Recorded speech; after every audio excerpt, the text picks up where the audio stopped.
Number 1, change your beliefs. जब आप चाहते हैं कि आपके अंदर बदलाव आए, आप भी टॉपर और सफल लोगों की तरह टाइम को मैनेज कर पाए, तो सबसे पहले अपने बिलीव्स को तोड़ना पड़ता है और नए बिलीव्स को बनाने पड़ते हैं। मेरे लिए कहना आसान होगा कि 4 बजे उठकर पढ़ो, लेकिन आपके लिए 4 बजे उठना कठिन होगा, क्योंकि हो सकता है कि आपकी आदत 6 बजे 8 बजे उठने की हो।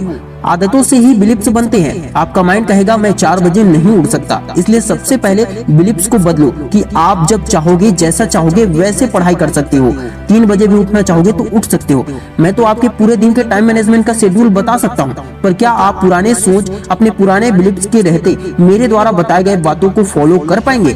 90% चांस है नहीं कर पाएंगे। आपके मन में बैठा है टाइम नहीं रहता, टाइम कम है, इतने कम समय में मैं कैसे कर पाऊंगा, मैं नहीं कर पाऊंगा, मैं क्या करूँ, समय ही नहीं बचे हैं। दोस्तों, समय ना किसी के पास ज्यादा है ना ही कम है, सभी के पास पर्याप्त समय है, और जितना समय आपके पास बचा हुआ है उसी समय में आप कुछ बड़ा करके दिखा सकते हो, जैसे कई लोग करते भी हैं। इसलिए पहले पॉइंट में ही पिछली मान्यताओं को भूलकर दिमाग को खोल दो, और मैं जो बताने वाला हूँ आगे के पॉइंट में उसे जानो, समझो, प्रैक्टिकल करो। नंबर 2, अपने दिमाग की तेज क्षमता का सही समय में उपयोग करो। वैसे तो कहा जाता है कि जिस समय में आपका दिमाग तेज काम करता है उस समय ही पढ़ाई करो या इम्पोर्टेंट काम को करो, लेकिन ये आइडिया भी हमेशा काम नहीं करता है दोस्तों।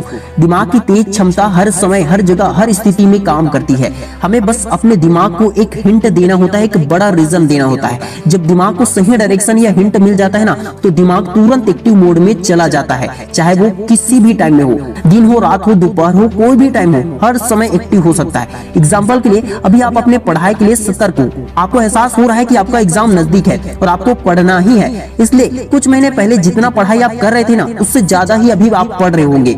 लेकिन अभी स्कूल कॉलेज की तरफ से ये घोषणा कर दिया जाए कि आप लोगों का एग्जाम ना इस बार ऑनलाइन होगा, उसी तरह होगा जिस तरह कोरोना वायरस के समय हुआ था। आपको घर से लिखकर स्कूल कॉलेज में जमा करना होगा। ये न्यूज मिलते ही आप एकदम से निश्चिंत हो जाओगे, टेंशन फ्री होकर आराम करोगे, फुल टाइम रहेगा आपके पास, लेकिन पढ़ोगे नहीं।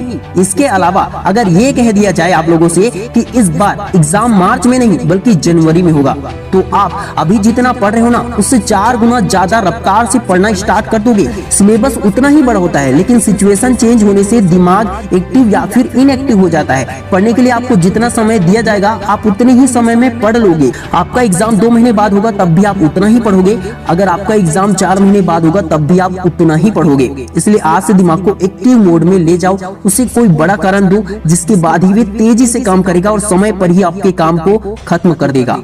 नंबर 3, एनर्जी का लेवल बढ़ाओ। समय से पहले काम खत्म होगा। आपके पास इतना समय है, लेकिन आप सिर्फ 3-4 घंटे ही क्यों पढ़ पाते हो? मैं कुछ ज्यादा ही बोल गया शायद। कुछ लोग डेली के 3 घंटे भी नहीं पढ़ पाते होंगे। व्हाई? साइंटिफिक रीजन ये कहता है, जब किसी के दिमाग से बार बार डोपामाइन हार्मोन रिलीज होता है, तब डोपामाइन हार्मोन का स्तर कम हो जाता है। उसके बाद लोगों को कुछ इस तरह से फील होता है, थका हुआ, डिमोटिवेटेड, दुखी, स्मरण शक्ति की कमी, नींद की समस्या, एकाग्रता की समस्या, इच्छा शक्ति की कमी। डोपामाइन हार्मोन सबसे ज्यादा तब रिलीज होता है जब कोई शॉर्ट्स रील्स लगातार स्क्रॉल करते करते मजा लेते रहता है। देखते वक्त आपको बहुत अच्छा महसूस होता है, हंसी आता है, खुशी मिलती है, वो इसी हार्मोन के कारण होता है। ये तो आपको अंदर से खुद फील होता होगा कि बहुत ज्यादा टाइम स्क्रीन देखने के बाद एनर्जी लेवल बढ़ता है या फिर डाउन हो जाता है। डाउन हो जाता है ना, जिसके कारण ही पढ़ने में मन नहीं लगता है। थोड़ा देर पढ़कर थक जाते हो और आपका मन करता है फिर से थोड़ा सा मोबाइल चला लिया जाए। इस थोड़े के चक्कर में बहुत टाइम बर्बाद हो जाता है। ये एक नशे की तरह होती है, जिसे करने के बाद गिल्ट होता है, मगर फिर भी बार बार वही करने का मन होता है। इसका उल्टा, जिम, योगा, एक्सरसाइज, मेडिटेशन करने के बाद एक अलग ही लेवल का कॉन्फिडेंस और एनर्जी महसूस होता है। टेस्टोस्टेरोन लेवल इंक्रीज होता है, जिसके बाद हम पहले से ज्यादा कॉन्फिडेंस से मेहनत या पढ़ाई करते हैं। डोपामाइन आपके मस्तिष्क में बनने वाला एक न्यूरोट्रांसमीटर है। ये एक इनाम केंद्र के रूप में और स्मृति, गति, प्रेरणा, मनोदशा, ध्यान और बहुत कुछ सहित शरीर के कई कार्यों में भूमिका निभाती है। नंबर 4, नहीं बोलना जरूरी है। जिन लोगों के पास खाली समय होता है वो अक्सर काम करने वालों का समय बर्बाद करते हैं। अगर आप नहीं चाहते हैं कि आपका समय कोई दूसरा बर्बाद करे, तो आपको नहीं बोलना सीखना होगा। दूसरों को हर बात पर, हर काम के लिए हाँ बोलते रहोगे तो लोग तुम्हारे समय का, तुम्हारी काबिलियत का गलत फायदा उठाएंगे। इसलिए हमेशा लोगों को ऐसे दिखाओ जैसे तुम बिजी हो। इसके बाद दूसरे लोग भले ही सेल्फिश बोले, बिजी बोले, कुछ भी बोले, उससे तुम्हें कोई फर्क नहीं पड़ना चाहिए। हर समय अवेलेबल रहोगे तो आपकी कीमत बहुत कम हो जाएगी, लेकिन सिर्फ काम के वक्त मौजूद रहोगे तो आपकी कीमत दूसरों से कई गुना बढ़ जाएगी। मेरी ये बात बात आपके करीबी रिश्तों पर लागू नहीं होता है, मगर फिर भी कभी कभी रिश्तों में भी ना बोलना जरूरी होता है। और नहीं तभी बोलो जब वाकई में आप बिजी रहो, पढ़ाई कर रहे हो, या ऐसे व्यक्ति को ना बोलना है जो हमेशा खाली रहता हो और आपके पास आपका टाइम वेस्ट करने आया हो। ऐसा बिल्कुल नहीं है कि आप खुद फालतू में टाइम वेस्ट कर रहे हो और लोगों को दिखा रहे हो कि तुम बहुत बिजी हो। ऐसा करके लोग खुद को धोखा देते हैं, किसी और को नहीं। नंबर 5, शुरुआत में कॉपी करो मगर बाद में ओरिजिनल वर्जन बनो। जितना हो सके दिखावे से दूर रहो। दिखावा शॉर्ट टाइम में फायदा दे भी सकता है, लेकिन लंबे समय के लिए बहुत बड़ा घाटा होता है, जिसकी भरपाई करने के लिए फिर आपको लंबा समय देकर लंबे प्रोसेस से गुजरना होगा। स्टीव जॉब्स ने कहा था, आपका समय सीमित है, इसलिए इसे दूसरों की जिंदगी जीने में बर्बाद न करें। ओरिजिनल हमेशा अधिक मूल्यवान होता है, लेकिन फोटो कॉपी 1-2 रुपए में भी हो जाती है। नंबर 6, समय की लॉग बुक रखो। घड़ी से सीखो, घड़ी की तरह हमेशा चलते रहो। डेली का टाइम टेबल नोट्स में, लॉग बुक में, डायरी में रखो। नंबर 7, डेडलाइन बनाएं।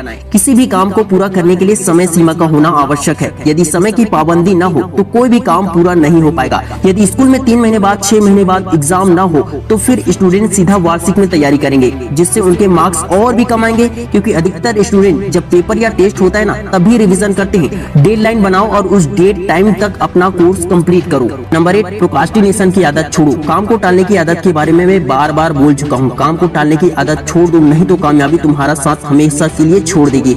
नंबर 9, टाइम का बैकअप लो। पिछले वीडियो में बैकअप स्टडी के बारे में बताया था, इसे बिल्कुल वही समझो। कहावत है, समय ही धन है, लेकिन इसका उल्टा पढ़कर देखो तो धन ही समय है। जिस तरह पैसों को बचाकर इस्तेमाल करते हो, वैसे ही समय को बचाकर इस्तेमाल किया करो। करोड़ों रुपए देकर आप पास्ट में नहीं जा सकते, लेकिन दूसरों से 10 साल आगे की जिंदगी जी सकते हो, यही सत्य है। नंबर 10, ऐसे पढ़ो कि आज आपका आखिरी दिन है। मान लो कि आपकी ख्वाहिश है कि आपके मरने के बाद भी दुनिया आपको याद रखे, आपकी पढ़ाई के लिए, आपके काम के लिए, और आज ही आपकी जिंदगी का आखिरी दिन है, तब क्या करोगे? स्टीव जॉब्स ने अपनी जिंदगी के लास्ट स्पीच में कहा था कि मैं अपने हर दिन को ऐसे जीता हूँ कि जैसे ये मेरे जीवन का आखिरी दिन हो। दोस्तों, जब आप ये सोचकर मेहनत करेंगे कि ये मेरी जिंदगी का आखिरी दिन है, तो अपनी पहचान बनाने के लिए आप अपने बेस्ट तरीके से जी जान लगाकर अपने दिमाग, अपने शरीर का पूरा उपयोग करेंगे, जिसके बाद ना तो आपका ध्यान भटकेगा और ना ही एवरेज पढ़ाई होगी, बल्कि उस लेवल की पढ़ाई होगी जो आज तक आपने नहीं की होगी। टॉपर लेवल की पढ़ाई होगी और आप टॉपर जरूर बनोगे। आपका टाइम भी बचेगा। नंबर 11, चैप्टर को पढ़ो और सुनो। अगर हम किसी गाने को बार बार सुनते हैं तो वो गाना हमें याद हो जाता है। अगर हम किसी के मुंह से कुछ भी बार बार सुनते हैं तो वो हमारे दिमाग में बैठ जाता है। उसी तरह जब भी पढ़ते हो उसे बोल बोल कर पढ़ो और उसे ही अपने मोबाइल फोन पर रिकॉर्ड कर लो। फिर उसे सफर करते वक्त, कुछ अलग काम करते वक्त भी सुन सकते हो और बार बार सुना करो। बार बार सुनने से वो आपके दिमाग में बैठ जाएगा, इससे आपका टाइम भी बच जाएगा और आपको याद भी हो जाएगा। तो दोस्तों, हमें कमेंट करके बताइए कि ये वीडियो क्या आपके टाइम को बचा सकता है या फिर नहीं। क्या ये वीडियो कम समय में ही ज्यादा पढ़ाई करने में आपकी मदद कर सकती है या फिर नहीं? कमेंट करके जरूर बताना। इस वीडियो को लाइक, शेयर, कमेंट, सब्सक्राइब जरूर कर देना। Wish you all the best दोस्तों। मैं शिवानंद साहू आपके सपनों को दिल से सपोर्ट करता हूँ। जय हिंद, जय भारत।